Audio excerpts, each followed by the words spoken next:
1997, October 1st, the end day.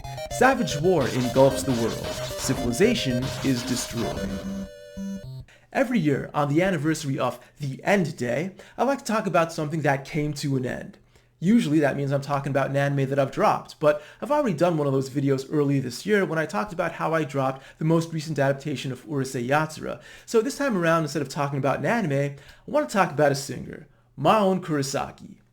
To me, she represents why I am a terrible music fan. Of course, in principle, I like music. When I do anime reviews, I'm often talking about openings and endings, sometimes background music. Throughout grade school, I played the trumpet, and ever since coming to Japan, I've discovered that I love karaoke, to the point that sometimes I'll just go out in the middle of the night and sing by myself until morning. So of course I like music, but I consider myself a bad music fan because I just don't listen to much music, I never seek out new music, and I do basically nothing to follow or support artists. When I'm listening to something in my spare time, it's almost always a podcast or an audiobook. When I do listen to music, it's basically always on YouTube, and it's only from anime that I've seen or video games that I've played.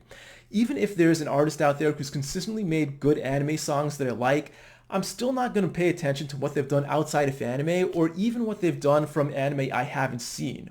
I don't go to concerts, I don't line up for autographs, I don't buy CDs, and sometimes I wonder why. It should be a win-win for me to follow them, right? If I follow their music, then my life is more entertained, and for them, they're rewarded for the music that they've made and incentivized to make more, but I'm just never motivated to follow through. Case in point, Maon Kurosaki.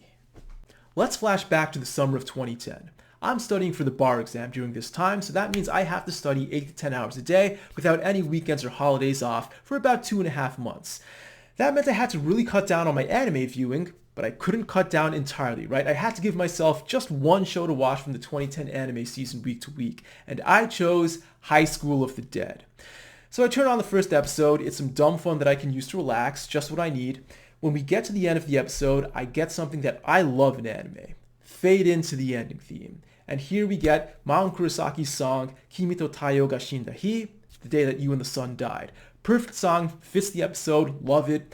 I listen to it over and over again. And as the rest of the episodes come out, we just get more and more Maon Kurosaki songs. So I listen to them all, I'm thinking to myself, wow, I really love her singing. Surely I could become a fan. And yet I never followed through.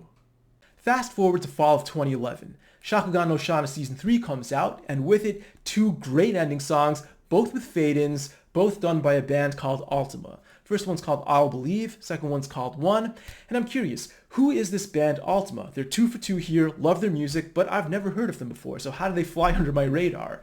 Turns out this was a collaborative project between several people I had heard of. One of them was from Move, which is the band that did a lot of the initial D music. The second one's from Flipside, or Fripside, which did some music for a certain scientific railgun. And of course, lead vocalist Maon Kurosaki from High School of the Dead. So I'm thinking, yo, it's that girl again, Maon Kurosaki. I love her. I really got to start listening to her music. But I just never followed through with it. Fast forward to February of 2023, just earlier this year. I find out on Twitter that Maon Kurosaki passed away at age 35. And of course I feel bad. I could have been her fan, I could have supported her, especially now that I live in Japan. I could have attended her events, I could have gone to her concerts, but I never did. Now she's gone.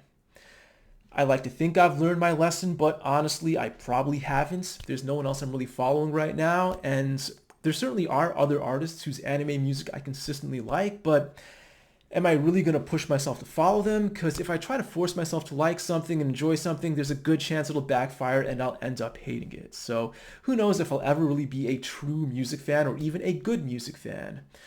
But all I can say regarding Maon Kurosaki is that I wish I had been a better fan, and I hope her music lives on.